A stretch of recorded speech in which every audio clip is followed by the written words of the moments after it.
Hey everyone, good afternoon and welcome to Cultivating Community Imagination Culture Shifts. My name is Roxana Pardo Garcia, and I'm on the team that is working to put on together the speaker series. So welcome everyone. We are so glad that you can join us. We also wanted to mention that we are having some technical difficulties. Our moderator will be joining us shortly. So if she's unable to join us as we kick off the event, we'll go ahead and start and have her join when she is ready. With that being said, um, again, welcome. So glad that you're able to join us. And we wanted to kick off our event, of course, with a land acknowledgement. We acknowledge that we are on the homeland of the first peoples of this land, Duwamish, Muckleshoot, Puyallup, Snoqualmie, Stillaguamish, Squamish, and Tulalip tribes. We raise our hands to honor all of the descendants of the Coast Salish people. We thank them for their hospitality as the first people of this land and for our continuing use of the natural resources of their ancestral homeland. We honor the immense, immeasurable, and often unrecognized contributions and sacrifices of the Coast Salish and Indigenous people, and we acknowledge the ongoing disparities, racism, and political invisibility experienced by Coast Salish and Indigenous people of this land. We'd like to thank Mary from SUNN for sending this land acknowledgement our way. And at this moment, I will go ahead and hand it off to Andrea. Thank you, Roxana. Good afternoon, everyone. My name is Andrea Akita, and I'm the Director for Communities of Opportunity. And it's my honor to provide a little grounding in Communities of Opportunity, COO, as we're getting started. Communities of Opportunity is a public-private community initiative that's been funded by King County through Best Starts for Kids and Seattle Foundation. COO supports community partners to change the conditions and root causes that create inequities. And for COO, we hold a vision where all people in King County are thriving, have safe and affordable housing, are economically resilient, and have strong, deep community connections. Communities of Opportunity approaches social change through work led by and for communities to shift policies, change systems, and build relationships toward a just and equitable future. COO invests our resources across 3 strategies that we believe will lead to racial, social, economic, and health equity for all people in our county. Our strategies include making investments through partnerships that are within place-based and culturally based communities, through systems and policy change grants, and through dynamic activities and experiences that make up our learning community. Next slide. The speaker series is part of our learning community. And the series is designed to amplify the brilliance and to learn from the efforts of COO's community partners. Each series is providing space to explore community-led transformations and engage our imaginations to cultivate abundance, healing, and new possibilities. Last month, we heard deeply personal and powerful perspectives on cultivating community imagination with a focus on the new economy. And I'd like to briefly share 3 takeaways from last month's speaker series. First, the speakers reflected on the impacts of COVID-19 pandemic on community and organizing. The impacts of COVID-19 have been devastating and disruptive to Black, Indigenous, and other communities of color. Groups have taken it upon themselves to meet the needs of people in marginalized sectors of the economy, including sex workers, immigrants and refugees, formerly incarcerated people, and others who are left out of government-funded programs. Communities have come together to move forward on solutions to the acute impacts of the pandemic and to changing deeply embedded practices and systems that hold up barriers to health and well-being. Secondly, building new models often means a returning to. So building new means returning to the culture and traditional models and practices that colonization have separated us from. There's a challenge and constant need to confront the current system's ideas, including what is economically viable or economically valuable, including frames of scarcity, competition, and worthiness. So visionary leaders working outside of traditional systems parameters need more spaces and systems for support and incubation of their work. There's a need to shift the ingrained narratives and ideas about the economy and land ownership and the stewardship of our histories.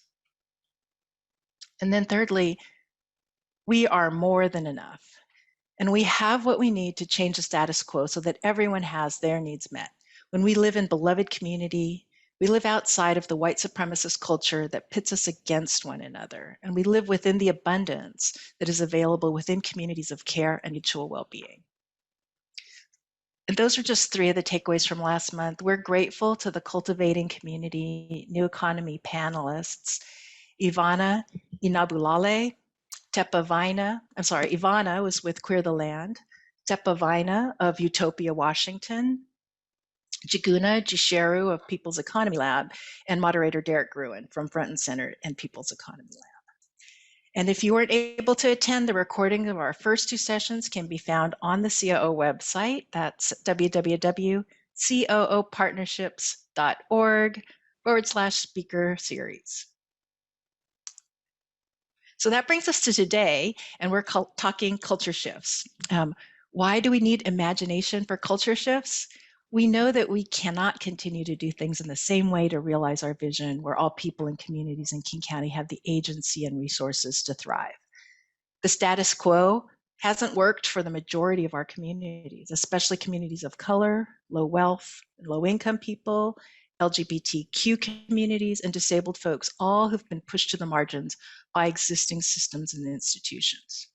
So our ability to change policy priorities and resources is dependent on our ability to shift and change the culture of our organizations and systems.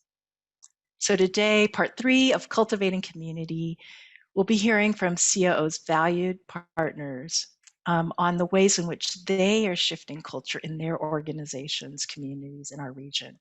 We're so fortunate to have 3 inspiring community leaders with us. Jaimée Marsh of FEEST, Mary Kummer from the Seattle Urban Native Nonprofits, or the SUNN, and Ginger Kwan of Open Doors for Multicultural Families. And they're ready to share reflections, tools, and steps that they've used in stewarding change and transformation in their organizations and collectives to better serve our community. So as we get ready for our amazing panelists, just a quick note on Q&A. I want to encourage you to drop your questions in the chat, and we'll capture them and bring them back to our panelists or answer them directly in the chat. You'll also be able to flag any tech issues that you might be having in the chat. And for folks who'd like to access closed captions, you can look at the bottom of your Zoom screen and click on capital C option, and you should be all set. And with that, I'll hand it back over to Roxana. Thanks, Andrea. Appreciate it. Before we get started, for those of you who have been to our events before, you know we do a grounding exercise before we get started. We don't know where y'all are coming from. We don't know where you're at, and we want to make sure that you are centered and in your bodies and present, because we, again, have an amazing panel of community leaders who are going to be sharing their knowledge and their expertise and all things in between. So if you all want to just take a moment to just put your hand on your heart and take a couple deep breaths just to get us in the space, just to get us here. And not sure where y'all are coming from, where you are sitting, engaging in this webinar. So we just want to give you a moment to fully engage your breath in a time where our breath, a lot of our community members' breaths is being stolen. One of the most radical things we can do is engage our breathing. So just invite you all to just take a couple deep breaths. Thank you so much. All right, I'm gonna do a quick introduction to our moderator, and then I'll hand it off to Paola. Paola helps leaders and organizations move forward their commitment to racial equity. During her more than 25 years at Children's Alliance, she helped build a racial equity-focused public policy practice that secured health coverage for every child, historic investments in early learning, and more food for kids and families. Her work also includes integrating racial equity into every facet of the organization, from staff development to board governance to operations. Her racial equity work continues as senior consultant with Imago, an executive coaching and organizational consulting firm.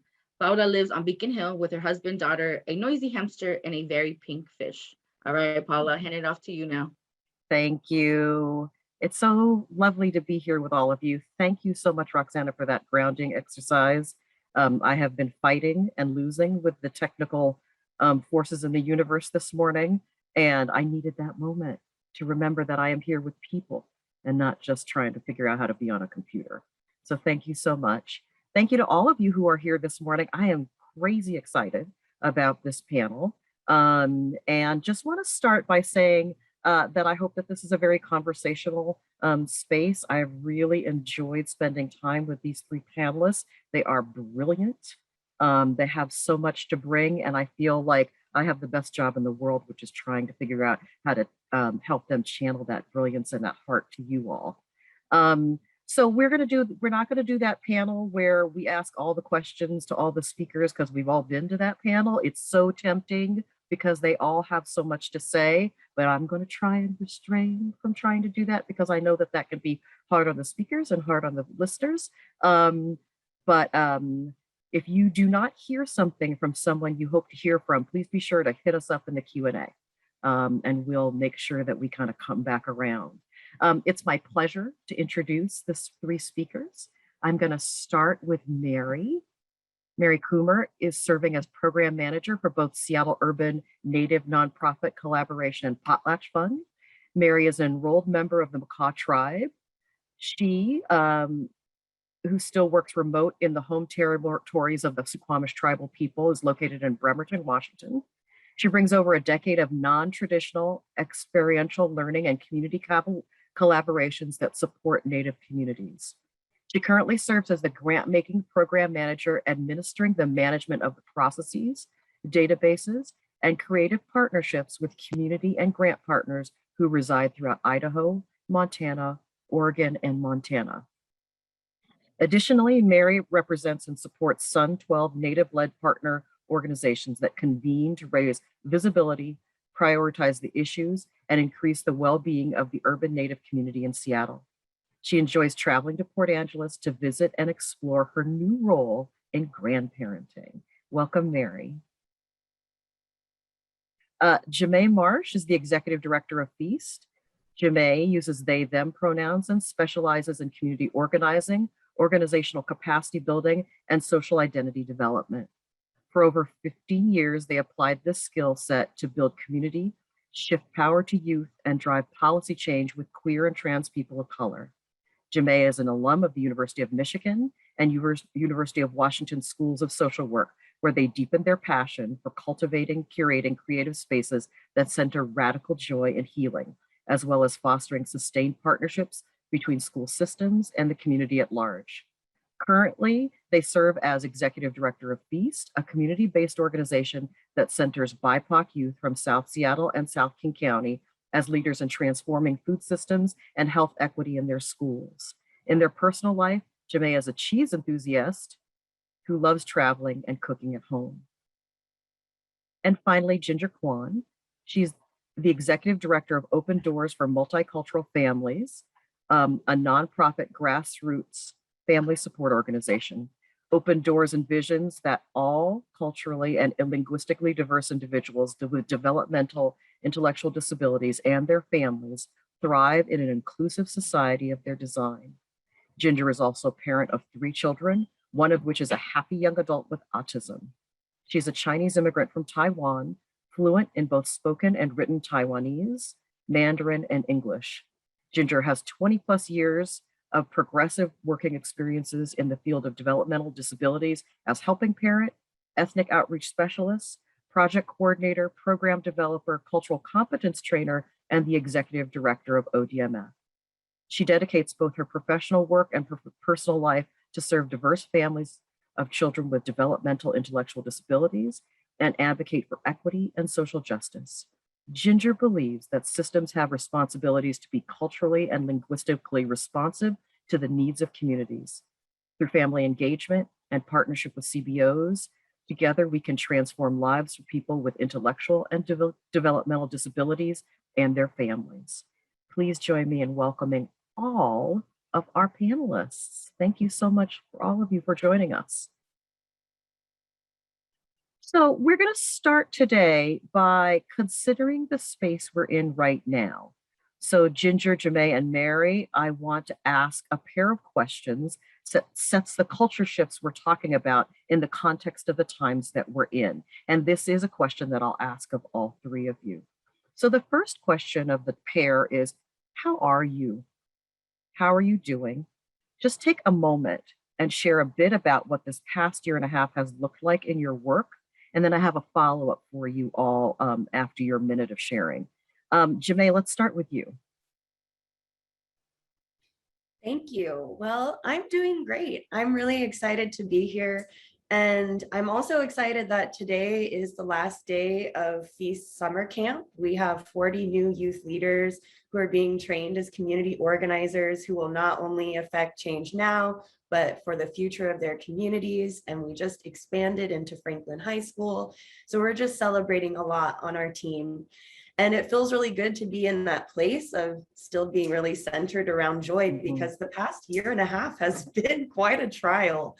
I bring a lot of experience to my role, but it's my first time being an ED. And next month is my 2-year anniversary. So 3/4 of my time leading at FEEST has been in the pandemic.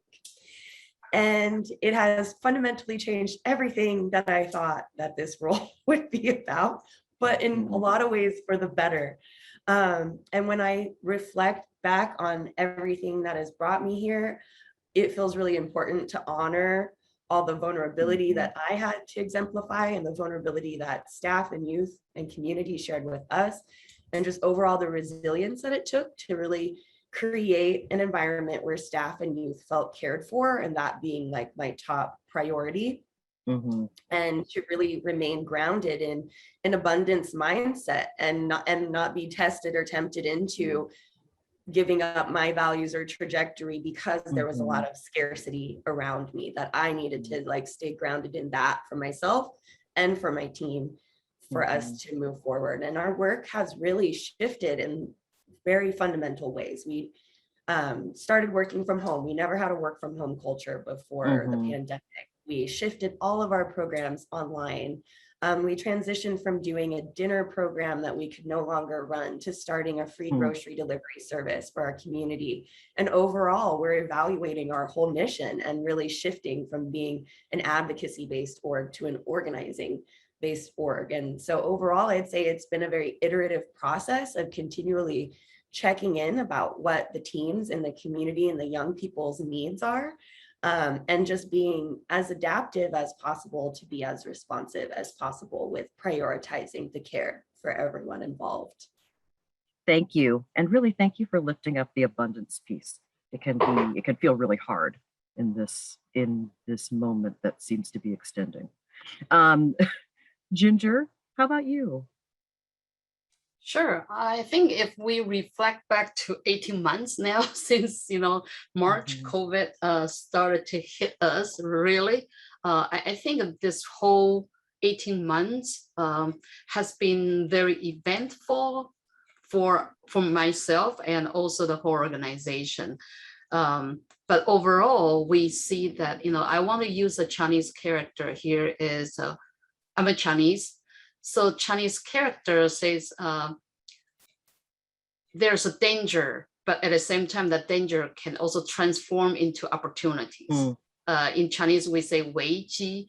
The two character wei means danger, but the other words ji that means opportunity. So when we see danger, when we see something bad out of the bad things happens, I believe there's also opportunities there. And I definitely can see that it not only happen in my personal life, but organization level, but also overall on the system level. So what I can sum it up very easily to say is that there is a transformation actions we have done. There are changes we have seen for better in spite of the worst situation that we have seen and witnessed, and also has a very negative impact to our community of color. But at the same time, we do see the surface of the inequity has been on the not only like a table topic, but at the same time in our daily life, in the policy makers and medias, a lot of discussion on that. So I believe that, throughout this year, this 18 months, we see that our organization and also community becomes more united and becomes more brave, are willing to speak up and willing to challenge the system and willing to share what we have with others as well. So overall, I would say it's hopeful, is enjoyable in many ways, and also come out from the adversity are the power of the community, the voices of the community. Thank you, Ginger. Certainly, our communities have always had to be nimble and responsive and adaptive, and we have certainly had to call upon those skills and history. So thank you for sharing that. Mary, how about you? How are you? Great. Thank you, Paola and Ginger and Jaimée. That was wonderful. I think ditto, ditto, ditto. That really resonates with this group. So I'm here on behalf of a collective of Seattle Urban Native nonprofits. We're convening to Native-led nonprofit organizations in King County to just build collective family, urban Native family, build the well-being of our Native family. But this year and a half, I think we're calling it the Seattle Urban Native Nonprofits, and I'll call it from now SUNN is our acronym. So SUNN, we call it a pivot and fire moment. And it really has the COVID-19 pandemic, which started, we thought we were almost out of it, but it really, all of us have fully virtually been segregated from each other, socially distanced from one another for quite some time.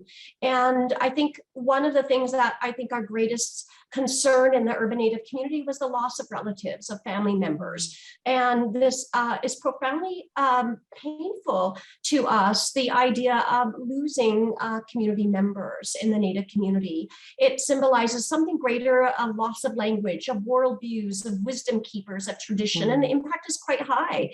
So during this year and a half, it's been very concerning for the urban Native community.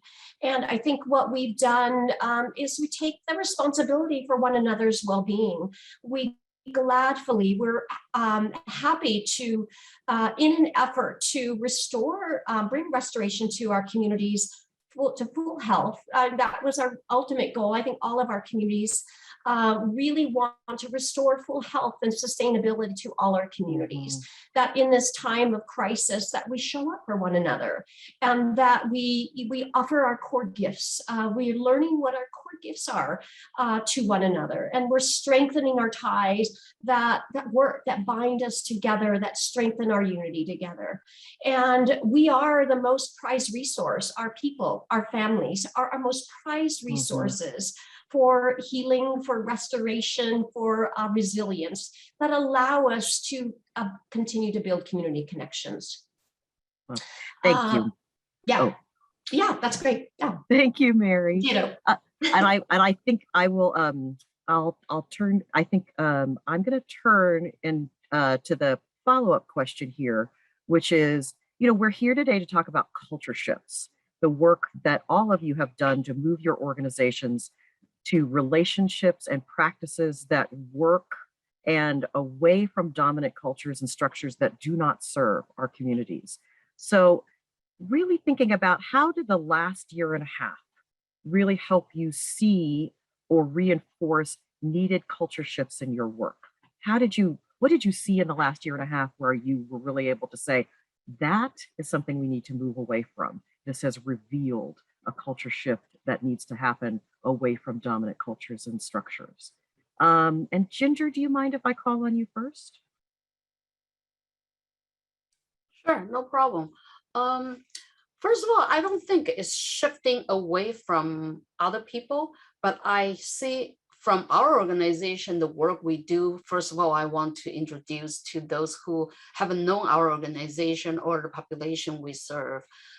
these are individuals who have developmental disabilities or intellectual disabilities, which means that if you see students in school who has an IEP that's individualized special education programs, or who access the section, the 501s, I mean, the health plan. So those are the individuals in school and their families we serve. And we actually focus on this individual come from linguistically and culturally diverse backgrounds. So this individual already, their needs are great. And we also see this population, if they are refugee immigrant, they tend to be low income as well, because either one of the bread earners in the family might have to give up their job to take care of the sons or daughters who have disabilities. So we tend to see them face more challenges, access to services because of the language barriers and also cultural barriers. So our organization has been in this unique situation to serve them. So we already know their needs. And in terms of do we shift and change where we are to somewhere else, it's really, we actually using this opportunity, the COVID opportunity, to open ourselves up to other more people. So we actually collaborating more with organizations. Traditionally, they don't serve people with disabilities, but also serve the community of color. And so forming partnerships with others in the community, that we bring the disability awareness to the community of color's awareness. And with the mainstream organization that serve people with disabilities, we bring in the cultural perspective there to bring the disability awareness to them through the cultural lenses, through the equity lenses. So in the way how we do it is really thinking about how do we cultivate more leaders from the person who have disabilities, and also parents themselves who are impacted by the sons of daughters disabilities. And truly is to, through that kind of leadership cultivation, we are able to bring their voices to the policymakers, to more people. And so I would say that is one of the things that we have been doing very well for the past 18 months, is really center the voice of those who we serve, and also magnify their voices by providing training to them, give them opportunity to practice, and also share their stories with policymakers and also people who they partner with. And as a result of that, we see great changes. And because this individual youth don't have the voices on the table, or people didn't hear from them, now they know how to speak up for themselves, and they are able to share their stories. So we see a lot of positive outcome come out from this type of work, particularly focusing on leadership cultivation. Thanks, Ginger. It sounds like really the culture, some of the culture shift around naming people who are most directly impacted as experts, and making sure that their voices shape policy, and also thinking about collaboration, not competition, and getting out of the nonprofit Hunger Games sort of mentality. Jaimée, how about you? What in the last 8 years and a half or so helped you see or reinforce needed culture shifts in your work? Well, kind of like what Ginger was just saying, you know, at FEEST, we're really centering into building power for young people, BIPOC young people, to be decision makers around health and education issues that are affecting their lives. And so I also, like Ginger, not really moving away from practices, but more so deepening into practices and values. Like, how do we authentically live in BIPOC youth leadership, and how do we strengthen those practices within our organization? And some of the things that have happened is that you know, we experienced the shift from moving our programs to being totally virtual. And, you know, as part of that transition, young people were facing a lot of challenges, like access to technology and just like social isolation. And so we were facilitating a space at the time that was very needed for young people when they were feeling really disconnected from other young people and from supports in their communities. So we really took a moment to like pause and slow down and prioritize the mental health of our young people and the staff. And that meant, you know, maybe we're not teaching on what is direct action organizing today. We're going to teach on, you know, mental health supports that we can do, or like what's going on in your life that you need support with, and like how can we build resources around you. So we were still advancing our goals of connecting young people and building up their power as decision makers, but we had to shift the ways that we were approaching that. And you know, it really resonated with me earlier hearing about like the opportunity that comes out of crisis, because we all really miss that relational aspect of being in person. But now that we're organizing virtually, we have more ability to connect young people from different schools and different districts than we ever could have before if we were in person, just because of like logistical issues for one. So that has actually been a beautiful thing that has come out of this. And another big piece that's really kind of fueled our transformation or our elevation into, you know, being more authentically youth-led and really driven by organizing was just that when, you know, when schools closed and when the murder of George Floyd happened, like young people were really fired up, and it wasn't entirely about our previous platform on school food. Yes, we know school food is important, but they were also experiencing all of these other issues. And so we really took that time out to be like, what is most salient for young people to be working on right now. And that helped us form some new collaborations and getting into new types of organizing work that is ultimately a process that we're now trying to kind of institutionalize for ourselves. So we really adapted into an emergent strategy of running programs a particular way and forming new partnerships. And now we're, you know, really trying to explicitly name like how we're going to do that in the future and have even more opportunities for young people to say, this is what I care about now. This is what I want to organize around about now. And this is like what is most impacting me, and really centering their solutions around whatever it is that is most impacting them. Thank you so much. And it sounds like for both you and Ginger, it was kind of leaning into practices, reinforcing practices that you already had. Both around voice of people who are directly impacted, and I think particularly for you at FEEST, understanding the importance of relationship in power building. And so thank you to you both. Mary, how about you? What in the last year and a half helped you see or reinforce needed cultural shifts in your work? Great. Yeah, thank you.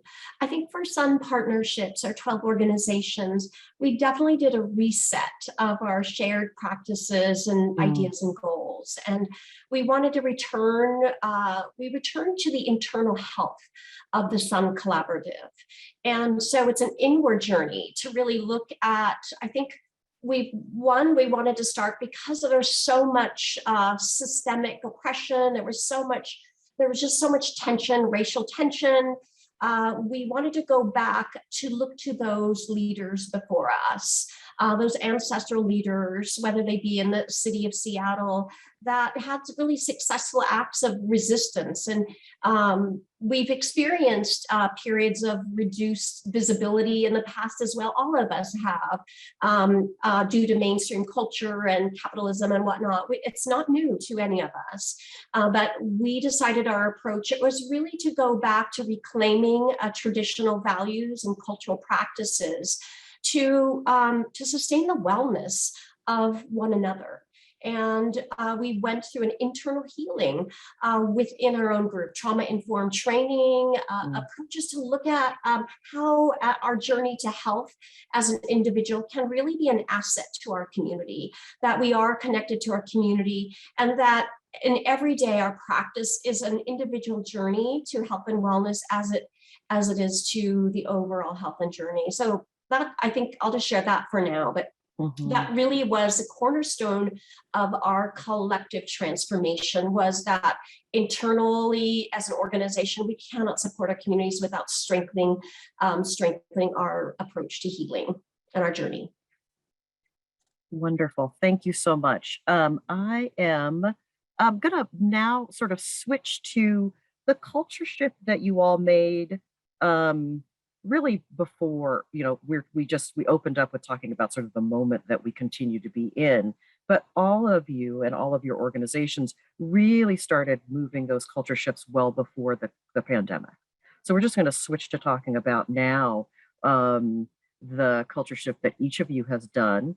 And I have a set of questions. And the first one is, really, what were you seeing? What was happening in your organizations, in your communities, that made you realize that how things were happening wasn't something that could be sustained? What did it look like inside your organization? What did it look like in your community? What did what did you see that made you realize that sort of the influence of sort of white supremacy in your culture, in the organizational culture, organizational operations, just couldn't be sustained? Was there a particular thing that you noticed? And Jaimée, I'm going to start with you.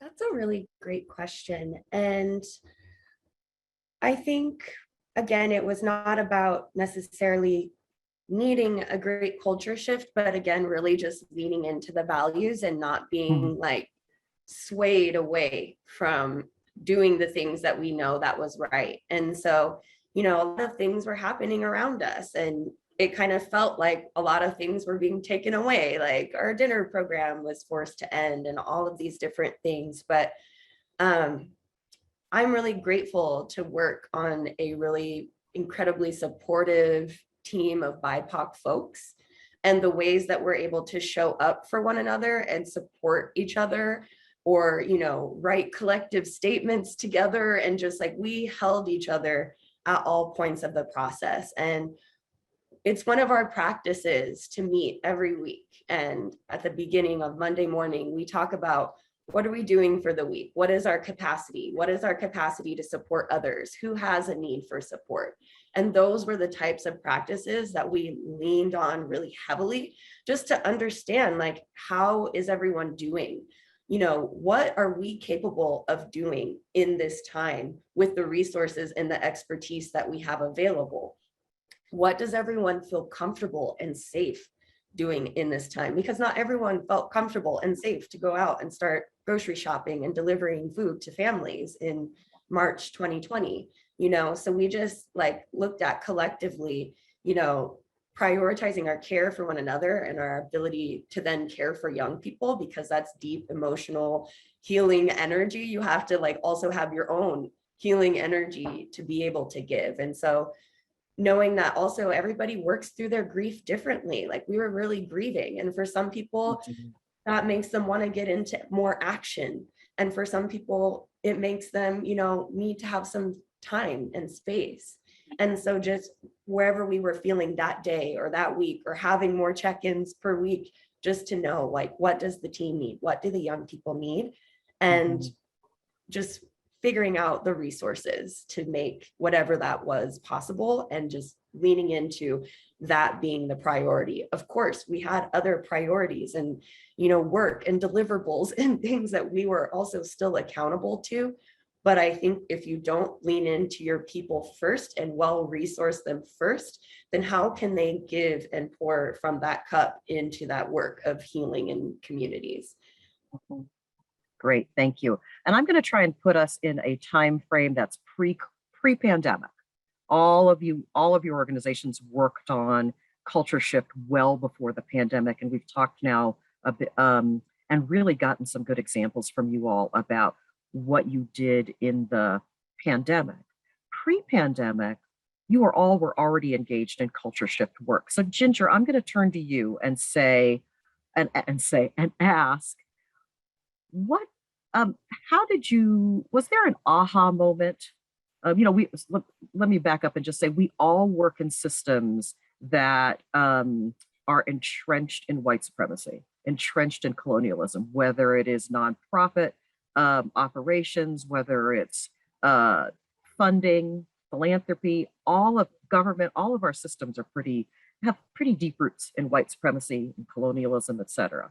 So was there an aha moment around how white supremacy's long roots, long branches, was making its way into your own culture or organization, and you decided we need to have a culture shift so that that is not a part of our work.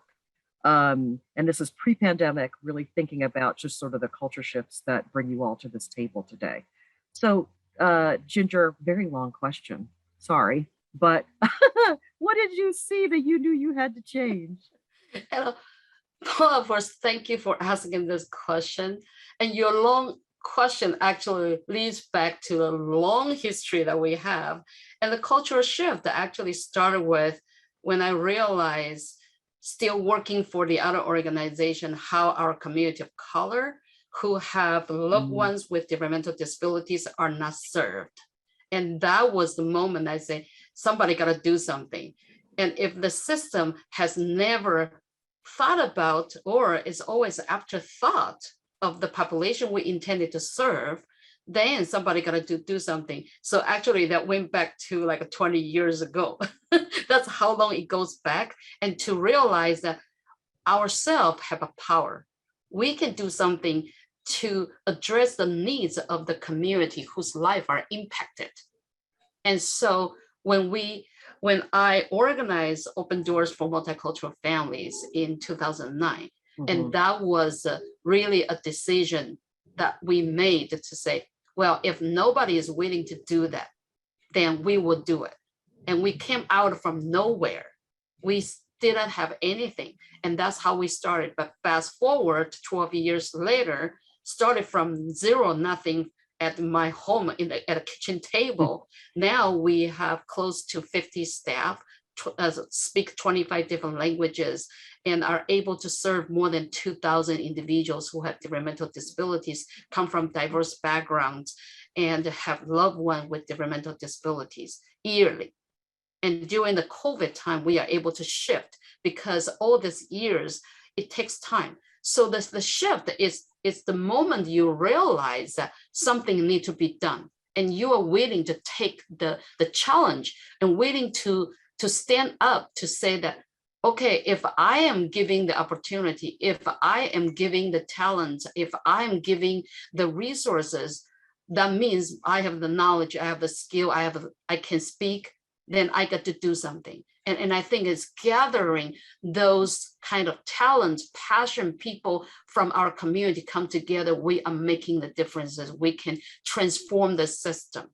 And really it's carrying the people who we serve and give them opportunity to thrive, give them the tools and support they needed. And that's the same thing I see in our organization, literally started with take care of our staff.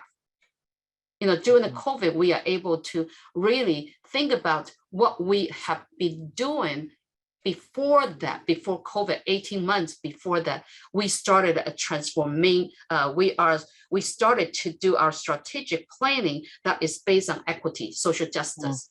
And we create our values together as a team, and we name the practice we're gonna do. We talk about how we actually align our behavior with our values on the daily basis and reporting back to the team weekly basis. Everybody has to be able to talk about what they did that is aligned with these values. And that's how we truly can gradually, slowly to shift and sustain the work we want to do. And also, like what you say, is define and trying to dismantle the system that is racist. And only when we, as a team, working on the same page based on the value and the words we understand what that meant, then we can say, we can name it, what is racist behavior? And we can set a very firm ground foundation to say, we will say yes to the funder who align their values with ours and are willing to listen to us, and say no to those who does not understand what we are practicing, and politely to let them know why. Thank you, Ginger. And I'm going to turn to Mary, because I think you have something that's some similar thinking around this. So tell us about the transformational work that you're part of. What is unique, different, alternative about your community building work that sort of keys off of that set of realizations, that set of work to move away from sort of white supremacist colonial structures. Great, thank you. Yeah, I think I just had to say we had to catch our breath. So SUNN, I don't know how everyone else did, but we had to catch our breath. We were absolutely exhausted during this time. And it was hard to sustain enthusiasm after providing so much service to our community. But I think what was really significant for us is that we had to go back to some traditional cultural teachings and values that honors the spirit of all things, whether it's the land, whether it's the water, and the spirit of all things, all people, all ages, all groups, and the value of developing relationships with one another and ourselves. And so I know it sounds overly simple, but honestly, it is key to our mission and our growth. And I think one of the things that we did see our brother and sister organizations begin paving the way for protecting communities, promoting health, and through culture and knowledge keepers. We gathered medicines. We went back and went to the woods and gathered medicines to those that were sheltered in place. And I think some of those with funders, and I'd like to just share quickly that we taught systems that really did not immediately allow us to practice those belief systems. So we immediately looked at funding partners. I think that was a big part of our strategy early on, is we convened together as nonprofit, native-led nonprofit sector, convened to have a discussion to focus more on our funding partners, on how we can give unrestricted general operations fund, and how trust looks like, what trust really looks like. And that's the relationship building. And trust making can only happen if you pick up the phone, we call one another, we connect with one another. So that became key and a huge value for SUNN is relationship building, and trust making is long-term. And so a major shift is we ask our partners to trust us, to give us space, give us time. Our ancestors would sit at the table and they would ask us to sit, and we were always impatient people, impatient children, but we need time to develop, to trust, to grow, to build, and to rebuild again. Mary, thank you so much for that. Jaimée, I'm going to turn to you.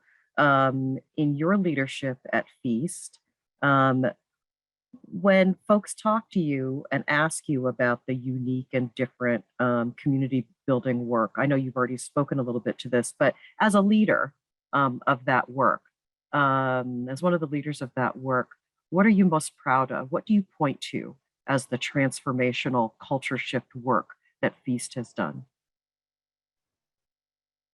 Thank you. And I like how you said that, because I just see myself as one of the leaders of FEEST. And that's a really important way to like walk and embody the work, because it's really about the fact that young people are already powerful. They just need spaces to be able to exercise that power.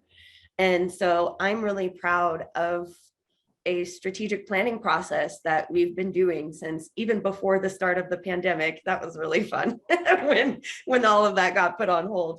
But, again, an opportunity came out of it to say, we've been organizing towards a certain set of goals. And if those certain set of goals aren't the only thing that are most pressing to young people right now, then what structures do we have in place where that conversation is flowing and where young people are actually setting our organizational strategy? So since January, we've been involved in a really deep process of, naming the practices and the values and reevaluating our mission statement and our vision statement to facilitate a shift from really starting and being founded as a youth development organization to being a youth organizing organization. And the reason that is so powerful is because for a long time, we've had great community relationships and great partnerships with our school partners. And we've been able to move the needle around things like increasing access to fresh, free, culturally relevant food in schools. But at a certain point, when the goals become larger and the budget impacts become bigger, the no's become more likely. Or, you know, when you're asking for wholesale systems change, like there are a lot of reasons why people are resistant to that, or, you know, focus on what the barriers to that is. And so that means if we're doing advocacy and young people are saying, hey, we need this, and they just say, sorry, no, there's not enough budget for that, then what do we do? Because we still need these systems to change. So that has been the piece I'm proud of, is like, so what's next? What does it look like to really organize and build power in community so that when we hear a no, we go about another strategy? Like our first virtual organizing campaign came to us in partnership with WABLOC and Black Minds Matter, a student organization. And collectively, we gathered over 20,000 signatures to really show pressure to the school board that young people really wanted police out of schools, and they didn't want to do that. And so we said, there's also a lot of other community members who are voters who agree with getting police out of schools. And that was the first win that we were collectively able to achieve for young people. That is what they wanted, when they wanted it, and making that change permanent instead of just for like a year while no one was in school. And so I think that's the work, is, you know, when it comes to youth organizing with BIPOC youth and putting them as decision makers, there, and especially in the realm of food justice, there aren't a lot of other organizations who are really powerfully doing organizing right now. So as we're going through this process, we are learning and implementing and innovating at the same time. And part of what I've encouraged is like, we just need to be present and active, and we will shift and adapt and like use our relationships as best we can and build trust. But if we make a mistake, like that's a learning opportunity, not something that we want to be afraid of or punitive about. Like, how can we learn and grow from that and do better next time, or, and, you know, have stronger outreach to young people next time, or whatever that looks like. But really being able to encourage people to just like innovate and bring their strengths and feel that they are supported to use their best thinking to try to navigate a new situation is really what I was hoping to cultivate. And that's really, you know, a reflective of a leadership style that is shared. Like when you have a leadership style that's shared, it really brings in so much richness and wisdom and different skills from other folks when you sort of open that up, and also sort of modeling vulnerability and grace can create a different environment in your organization. Thank you so much for that really digging in on that. And that it's a good pivot to what I'd love to talk about in our next just few minutes together. I think we have like 6 or 7 minutes left together in this part of our program today. So let's talk a little bit about what it takes, both internally and externally, to do the kind of culture shift work that you all have done. So I want to start. Let's talk concrete. So, what are the top 3 things, and whether that be values, organizational design, theories, practice, etc., whatever it is, what are the top 3 things that organizations need to have in order to pursue and establish culture shift models like the ones you have? So what are the top 3 things that made your culture shift possible? And I'm going to start with Ginger, if that's okay. Yeah, I think first of all is really a commitment to the equity and social justice and anti-racist work we intended to do. And really is a leadership commitment to this work, and then to create a vision, right? If you create a vision with your team and then later on with your partner, then it will be more likely this vision will be fulfilled because of leadership commitment and shared vision. And I think that is one very crucial part of it. And the second one, I think, is an attitude issue, is that never take a no for an answer. I think that's all advocates, would do, is don't take a no for an answer, and always think outside of boxes to challenge, the system. Who built it? Who says that? Why? Right? And really, it takes a critical thinking, and also, I would say, internally, to realize that you have a power, and you have the wisdom, you have knowledge, and you might not have the what the institution validated experiences as a refugee immigrant, right? But our assets are different. So that means you love yourself, right? You got to love yourself. If you love yourself, you value yourself, then you are worth of the millions of dollars you deserve, if you want to say that, right? So really is to magnify your innate power and your worthiness and your passion, your care for the community that's gonna drive you, and then it's gonna show. It will shows in our conduct, in our interaction with others, that all this, will transform to the action, which will be the mission. And then as a team, then we can identify what are our strategies that works for our community, what community needs, right? And they will tell us. We don't have to be the one who decided. Our community will tell us what they need, what they want, and let us know what works for them. And so it's really through the humbleness we are willing to partner and engage with our community. So those are all shown in our practices once we have the commitment and share the vision. And so to me, I think the vision, mission, and values, the guiding principles, what guides us, and then how do we practice? Can we even name it? What we are doing actually are practicing equity.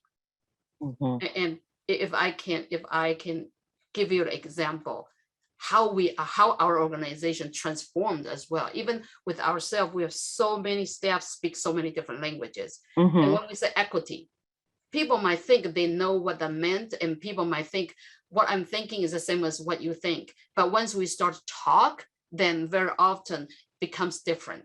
We start to identify what the difference is. One example, say that if there's a $100,000 comes in, and we intended to use this funding to give rental assistance to 25 families, for example. And we have early learning team with a youth team, with an adult team. We have different other teams. They all serve families directly.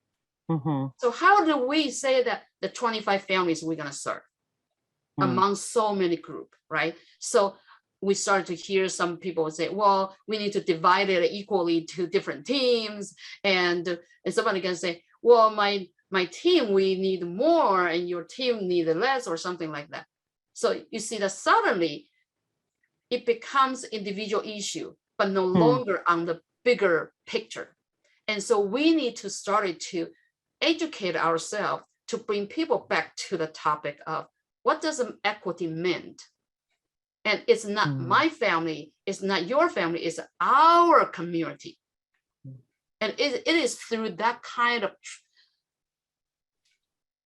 training and providing information and providing opportunities for people to talk and learn. How does that actually practice into our regular daily basis to support families and work with others? And so that help our organization comes together to say, okay, if we're gonna address equity, this issue, it's not just only individual staff who are serving the family. We need to operate from with a lot, is not with less, because too often we are operating within the less, and so people becomes panic. We don't have enough. We don't have enough. But actually, it's more than that. So we come back to think about how does the system gonna help, and the staff. We form different task force to address the equity issue this year. And that is only equity as part of our strategic plan. and everybody in the organization was separated in, they choose different team they want to join to talk about how equitable resource distribution will look like. Is it first come, first serve?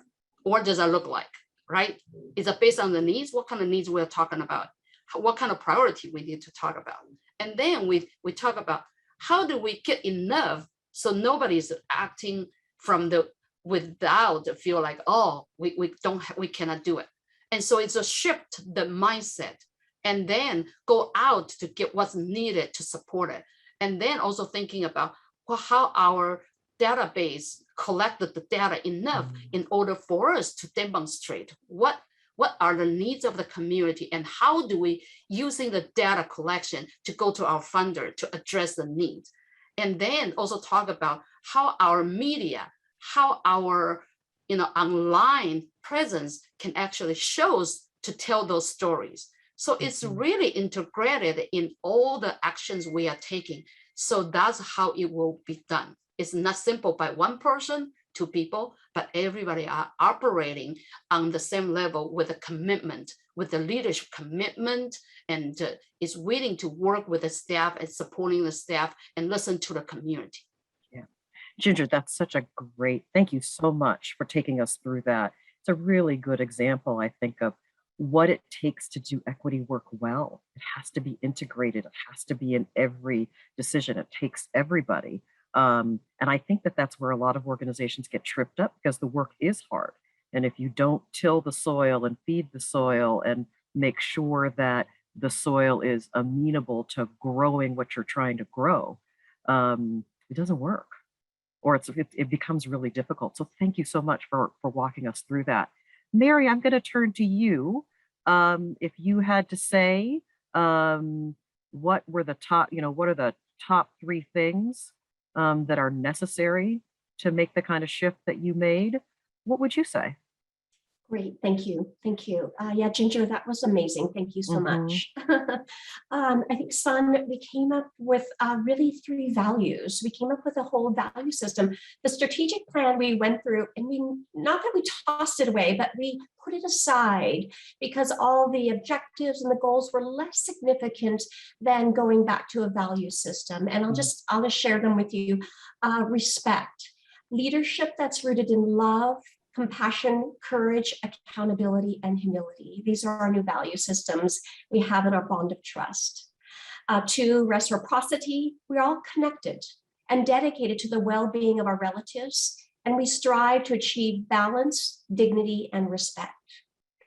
Relationality. Responsibility to share power, to care for, and support relationships in collective service. Redistribution, sharing of knowledge and resources between parties in a collective and to our broader community. And those are like core values that we think that it's our organizational shift, that when we come, we're grounded in that, we feel like we can do anything with these 3 values. Wonderful. Thank you so much, Mary. Jaimée, how about you? What were the top 3 things that were necessary at FEEST? I think, having leadership that is by and for and of the communities in which we serve, or having that shared experience with the young people that we work with, and having that leadership, BIPOC folks reflected at all levels of leadership within the organization is 1. And just having that deep community relationship and connection and just being very a heart-centered team is really how we are. I also think that, having a lot of power sharing is a value, so that we have a lot of structures for there to be input within the organization, or collectively making decisions together, or letting the team know how a decision was made with their input. Also, we have 20 young people who have been participating at every step of our strategic planning process right now. And that's intentionally, having more young people involved in that process than we even have board members involved in that process right at this time. We do have board representatives and staff participating, but it's really wanting to hear from young people and have, an ongoing structure for them to be able to be giving organizational level feedback as well. And lastly, I would say investing in supports for our staff.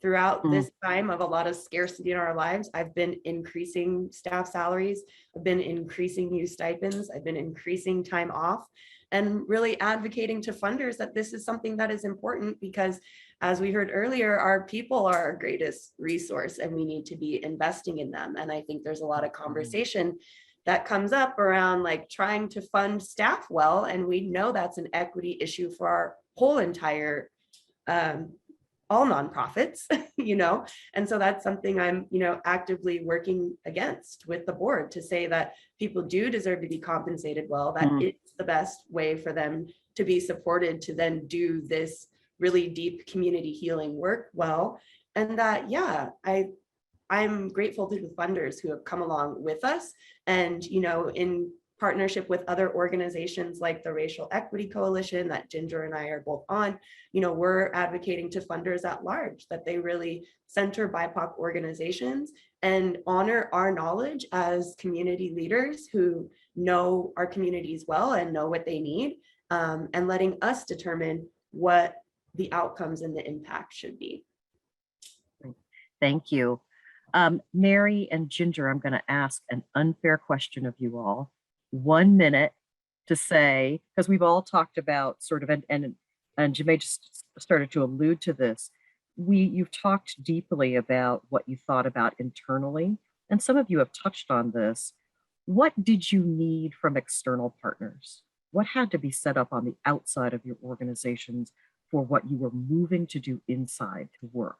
And so, Mary, what kind of external support is needed to make this work happen? I think community partners that uphold and share a shared responsibility that is rooted in compassion and commitment, rooted in family values, that we bring along not just one individual or one organization, but we bring the entire family in consideration. Trust people more, listen more, lift up those that are most impacted. Be responsive to communities and allow them to do what they need to do without judgment, without having to prove they exist. Time and resources and trust.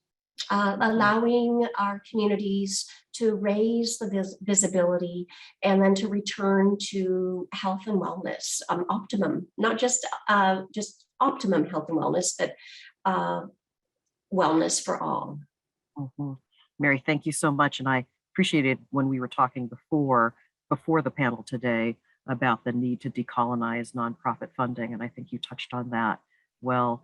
Ginger, for you, how do external partners till their own soil?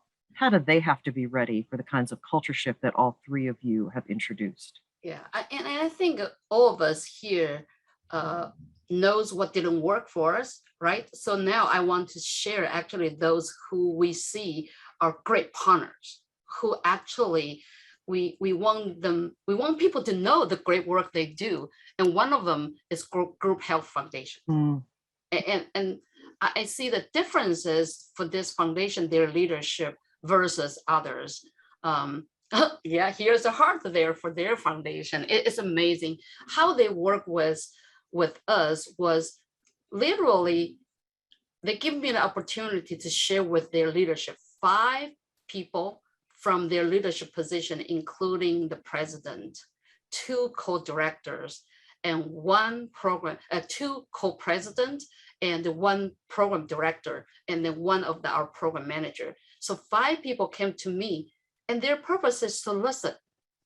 Their purpose is to learn from what we do for our community. And then after that, through our conversation, humbly, we were learning from each other. There is no hierarchy there. And they come in with a learning attitude, want to know what we do, and then come back to say, thank you so much for sharing, and thank you so much for teaching us what needs to be done differently. And then acknowledge the time we give it to them. And so I would like to say that this is the best partner ever, right? Because that's all what we hope for is people would be willing to listen to you, because what we do are for our community. Who knows the best? It's a community. And we are the means, we are the vessel, we are the tool for the foundation to fulfill their dreams, a hope, to make positive changes in our community. And so if they use us, that means they give us the support we needed to really work with the people who they want to serve. And that's how this foundation did. That implies to power shifting, right? They don't hold the power, community holds the power. And that means they listen and they trust people, they respect, right? And they don't make judgment based on their own knowledge to say, oh, I don't think that's good based on our statistic, based on what we have learned. But what you have learned very often, what you say best practices or evidence practices, never been the ones who actually work with the communities. So I would like to say this is one of the best organization partners and the funders who have demonstrated from their leadership level how they want to engage with the community truly. So I just want to say that. And then there are some other organizations, some other funders we work with are amazing. They constantly listen to us and work with us and want to know more about what we do, right? And more we see that they shifted to say, okay, we give you unrestricted funding, like a Satterberg Foundation. You decide if you want to do the advocacy work, you want to do the work, social justice work, tell us how you're gonna do it. And we give you unrestricted funding and you let us know what else we can help you, what else we can support you, right? Or like Seattle Foundation started to have more community or leaders comes together to advise them what things can be done. And so we see that the funders, once they are willing to make changes from their leadership and to engage with their donors, engage with the system, shift to how they practice it. But most of all is inviting us to be at a decision-making table. They don't make a decision. That is the best practices.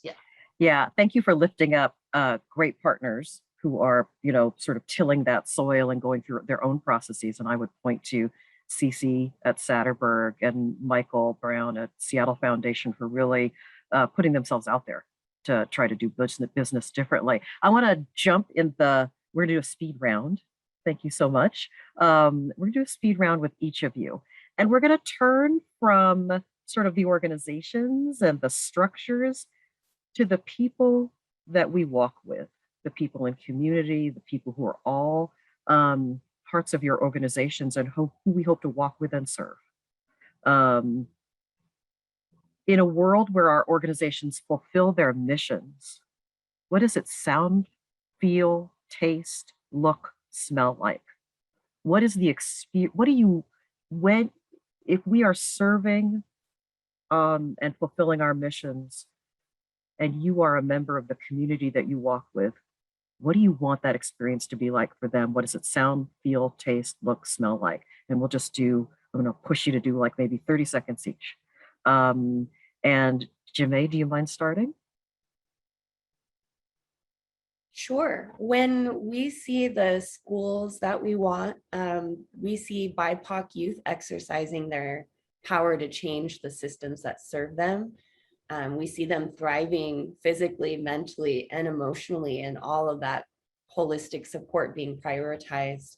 Schools should be vibrant learning centers where young people see educators who reflect them and their lived experiences, and just cultivating a holistic sense of wellness and care around them. I think it feels warm. It smells like delicious, fresh cooked food that people make in their homes or that's made by somebody's auntie.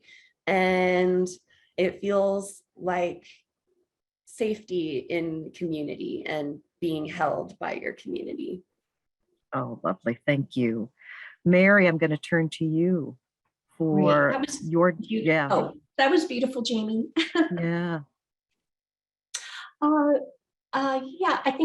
I think we look back at thousands of years, Native people, all community members were part of a practice. and a part of everyday life. So when we think about the future or think about what it looks like, it's everybody matters, every age group, everybody is a part of everything that's important to all of us. And I was just going to say, we envision a healthy and safe, thriving Native community that honors diversity and cultural difference, and a space that is that symbolizes the beauty and the sacredness of every being that's here. Lovely. Thank you, Mary. Ginger, when you think about your families and you think about a world where your organization has fulfilled its mission, what will they experience? What does it sound, feel, taste, look, smell like for them? It's really, well, our vision is all people with disabilities, without disabilities, we can all thrive in an inclusive community. Everybody belongs, and there's no poor, there's no sickness, and everybody can cook the meals together, share their talents together, contribute. And I think that smells like a wonderful buffet to me. and it's like, I bring in my egg rolls, you brought in your samosa, you bring your, your salmon barbecue, whatever, right? Everybody get to taste other people's. So that means we belong. We get to know each other, and we are able to celebrate the differences. And the young and old, everybody belong. Yeah. Wonderful. Thank you all so much. I'm going to toss this back to Roxana in just a second, but just say thanks to all three of you for bringing up the themes that have come up: belonging, power, the power and expertise of community and lifting up that voice, thinking about rooting everything in values. And when there are moments where the path is diverging or where there's confusion or whatever is going on, you are always, all three of you talked about coming back to and rooting in values. So thank you so much. It's been such a privilege to spend the time with you. And I'm going to toss it back to Roxana. Awesome. Can we just get a round of applause for our amazing panelists and our moderator? Mil gracias to you all, to Ginger, Jaimée, Mary, Paola. Thank you so much for being with us this afternoon and engaging your imagination, but also, living in your imagination, which I think is also incredibly beautiful. So thank you so much for the gifts that you all give to everyone around you, and for the future generations, because this is really who it's going to impact. So again, thank you so much. We had one question, but we ran out of time, and it's actually a really great question for our next event. So event number 4 is Cultivating Community Abundance, where we are actually going to be talking about the funding landscape. That is definitely a topic of conversation folks want to talk about. And so if you join us in October for event 4, we will be able to answer the question that is in the chat. You will receive, for those of you who signed up, you will receive an email that has a survey to ask for your feedback. We want to know how we're doing with these events. We want to know what we could do differently. What are we doing well? What should we keep doing? So that is all from us. Again, thank you all so much for joining us. I hope you all stay healthy, stay joyful, and energized as you all continue to do this work. Take care, everybody.